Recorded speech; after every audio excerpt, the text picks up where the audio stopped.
ازيكم يا كسين، وجيت لكم النهارده بفيديو جديد.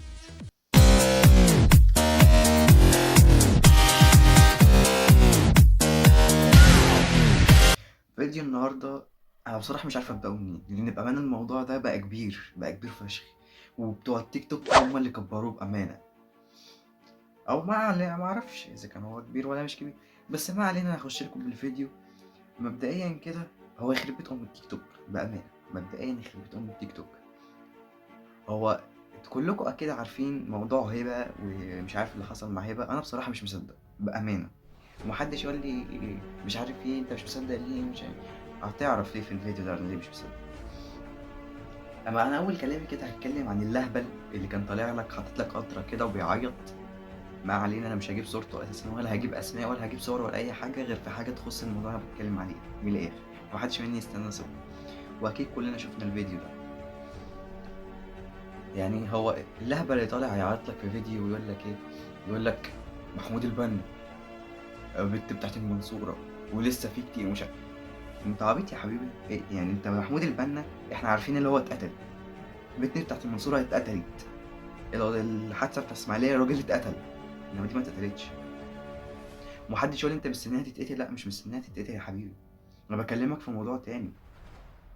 يعني هو ليه اصلا؟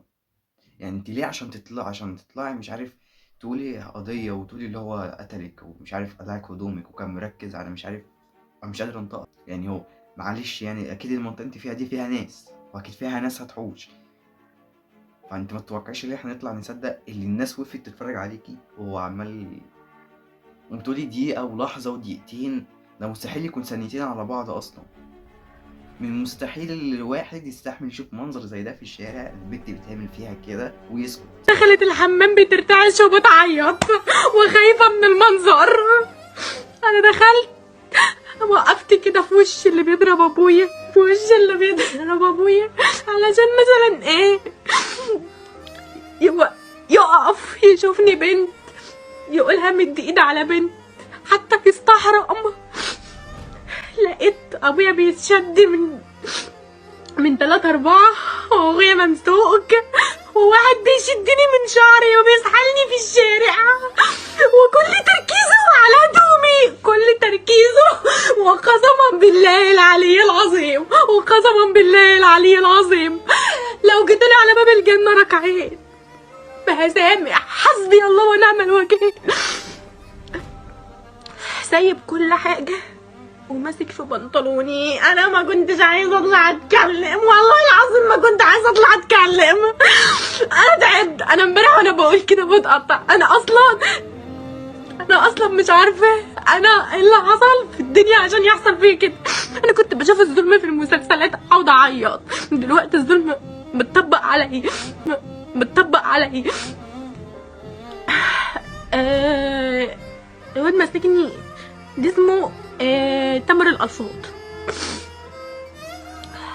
مسكني في قلب الشارع ممرمغني على الأرض، وماسك البنطلون. العباية بتاعتي اتبهدلت والله العظيم اتبهدلت، اقسم بعزة جلالة الله اتبهدلت.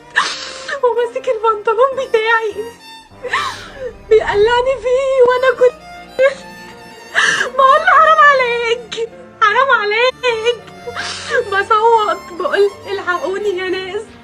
ملقتش حد، مش شايفه حد. انا مش شايفه، انا مش كل تركيزي كان اللي انا فيه، لان انا ما اتقريش. ان ربنا يسترني، يا رب استرني، بقول يا رب استرني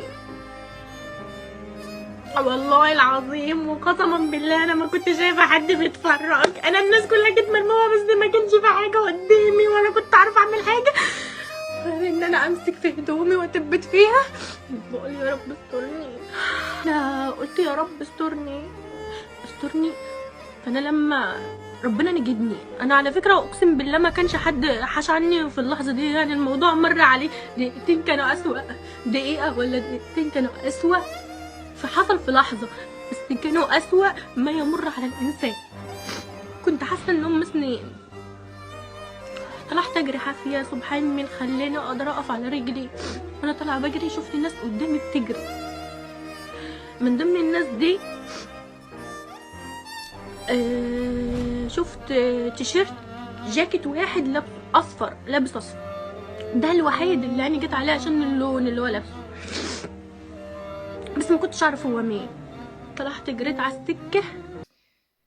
وبتقولي الناس كلها بتجري من ايه؟ وانت ركزت على ابو جاكيت اصفر. اشمعنى ابو جاكيت اصفر؟ ايه السبب اللي يخليكي تركزي على واحد جاكيت اصفر؟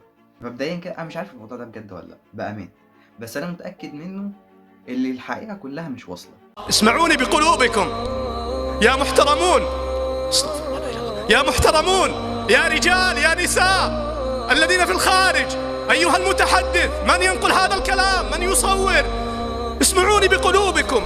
الله يسترنا سبحانه. كما ذنوبنا من الخلوات كثير ذنوب في الخلوات كثير. لم يفضحنا. هل فضحنا الله؟ هل فضحنا؟ لا. قال ابن القيم الله يسترنا، الله قبل ينادينا يسترنا. قال ابن القيم الله يسترنا. اللي نص الحياه بس هي اللي باينه. واقول لكم على حاجه عشان تلخص لكم، هي عشان بنت فالكل يتعاطف معاها. انت عارف ده لو راجل وقسما بالله ما في كلب في الشارع هيتعاطف معاه، وقسما بالله ده لو راجل ما في كلب في الشارع هيتعاطف معاه، لان هو عشان هي واحده خلاص بقى. دي واحده بتطلع تعيط، ما هي اي واحده تطلع تعيط اليومين دول تبقى بقى. انت طلعت ترند يا بنت خلاص، مش محتاجه تتشهري بعد كده، مش محتاجه تتعبي في فيديوهات تيك توك، مش محتاجه تتعبي في فيديوهات يوتيوب، مش محتاجه تتعبي في اي حاجه. انت كده بقيتي مشهوره الله عليكي، عيطتي وقلت الكلمتين الصح خلاص. لا والناس بقى اللي طالعه تزيت وتقول لك ايه، تقول لك لا ده انت احنا نقف جنبك وحقها لازم يرجع والبت دي، وقسما بالله ونصهم ما يعرف ايه الحوار ولا يعرف ايه الموضوع ولا حد يعرف الحقيقه اساسا، لان محدش يعرف الحقيقه. انتوا هبل يا جدعان، يعني بقى انت الله او الناس اللي بتدعم البت دي. طب ما تشوفوا الحقيقه كامله، طيب حاولوا تشوفوا الحقيقه، حاولوا تعرفوا ايه الحقيقه. وبعدين ايه فتح شبابيك دي؟ انا مش فاهم. فتح شبابيك واحده تطلع لك بفيديو ايه؟ انا هقول لكم بالاول. واحده تطلع لك بفيديو ايه ثانيه عشان انا جايب الفيديو. تقول لك ايه تقول لك ايه بقى؟ الناس اللي كاتبه ان هبه كدابه حسبي الله ونعم الوكيل فيكم عاوزين ايه من بنت بترمي عليها طوب من فوق بيتها، يعني بترمي عليها طوب من فوق بيتها. فاللي هو معلش، هو بيتها ده ما فيهوش سطوح؟ بيتها ده ما فوق يعني. خلونا نكمل عشان انا لو سرحت اكتر من كده في الكلام وربنا يطلع مني كلام ابن. انتوا عارفيني والناس اللي عارفاني في القناه من زمان عارفين. واللي مصورها من فوق ابن عمها، يعني انت خليتي مصورها من فوق ابن عمها، يعني انت خليتيه راجل. طب انا هوريكم حاجه قبل بس ما اكمل الفيديو اللي هي عاملاه. هو اصلا بصوا ابن عمها اللي هو مصور الفيديو من فوق، خلينا متفقين ابن عمها الصفحه بتاعتها اسمها اسراء. سبحان الله، شوفي ربك، يعني الصفحه بتاعتها اسمها اسراء وهي بنت وبتقدم محتوى تاني. فكك من دي، تولع دي بجاز ماشي. من فوق ابن عمها بيقول بتكذب للاسف انت بتصويرك، برضك مؤكد اللي هو واد مش اسراء خالص ماشي. بتصويرك انها من فوق بيتها بتأكد كلامها انه فعلا فتحت شبابيك. ايه فتحت شبابيك دي يا جدعان؟ مش فاهم. ما انت لو قصدك على الشبابيك بتاع بيتها هي، ففي ده ممكن يكون موضوع.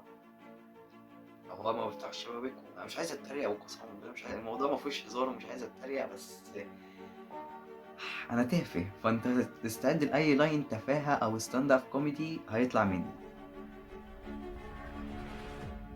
وكمان بتصورها بدل ما تستر عليها وعامله ايموشن اللي هو الضحكه دي كده. لا واضح يا حبيبتي اللي هو يبقى واضح. ولولا ان اسراء دي منع اللي هي تنزل الفيديو، بس انا قلت سكرين شوت فيديو عادي وانا هوريهولكوا برضك. معنى الكلام ده ان فعلا هي يا كدابه. انا مش هقول هي كدابه، انا ما اعرفش الحقيقه بصراحه، انا ما اعرفش ايه الموضوع كامل. فانا هقسم البلد نص. هقول ان الناس بتوع التيك توك دول بيطلعوا يهبدوا في اي هبد ويهروا في اي مهري، لان الموضوع ده بصراحه خد ترند اكبر من حقه. وبصراحه يعني انتوا عملتوا اللي ما يتعملش في البني ادمين.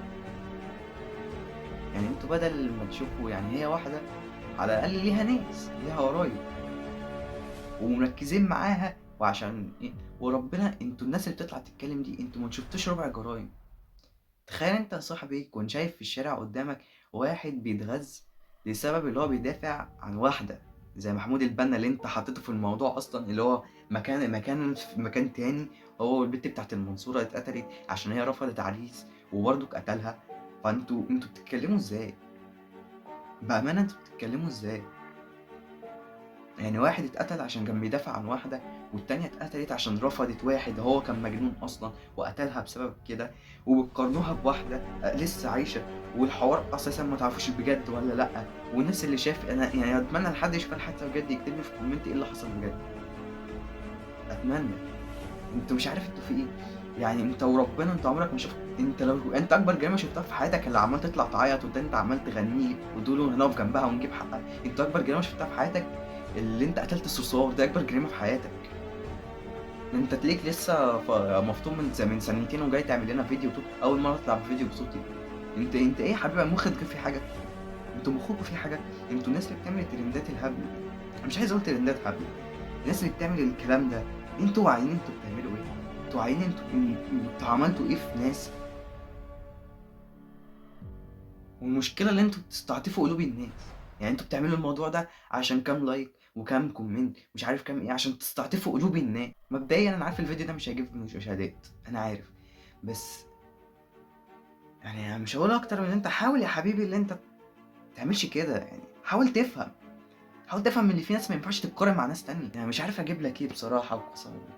يعني انت بتقارن لي واحد مات عشان واحده والتانية ماتت عشان رفضت عريس، بتقارن لي مع واحده انت ما تعرفش الحقيقه بتاعتها، ما تعرفش اذا كانت بتكتب. لا لما كانت الواد اللي هو عامل لك فيها اللايف ده طلع تتكلم كلمتين عن عياط وشويه تهدى وتقول مش عارف كان مراك، وقسما بالله ما عارف اقول اللي هي قالته. يعني مش عارف اقول ايه. لا وتقول صاحبتك معاه ودخلت الحمام وبقى يعني 5. انا مش فاهم، والشارع كله بيجري. يعني الشارع كله بيجري ليه؟ ما اكيد لو في ناس واقفه اكيد في ناس هتساعد. فكك في ناس بنت كلب هتقف تتفرج، في ناس هتساعد. بس ما تقوليش دقيقتين ودقيقه ولحظه وعدت عليا واصحاب اكيد مفيش حد هيديله فرصه لربع ثانيه. يعني انتوا بتعملوا ايه يا جدعان؟ بتعملوا غير ان انتوا حصل معاكم موقف قسما بالله ما عارف اقول ايه، والله العظيم ما عارف اقول ايه.